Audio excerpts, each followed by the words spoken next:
حاجه الواحد يفتخر بيها انه يكون موجود في هذه المباريات الكبيره، لانه تاريخ.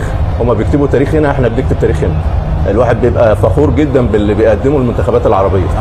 عشنا وشفنا العرب بيكسبوا ابطال العالم في مونديال قطر، شفنا تونس كسبت فرنسا، شفنا السعوديه كسبت الارجنتين، شفنا المغرب بتكسب اسبانيا. بنكسب ابطال عالم في نسخه واحده، نسخه استثنائيه.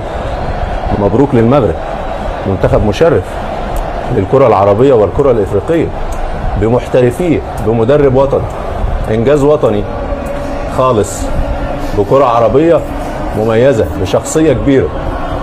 في مونديال نسخه قطر 3 منتخبات عربيه كسبت ابطال كاس عالم سابقين، فاحنا مش اقل من حد، حقكم ترقصوا. طبعا انجاز تاريخي وانجاز مشرف، بشخصيه كبيره وبدون خوف وبدون عقد.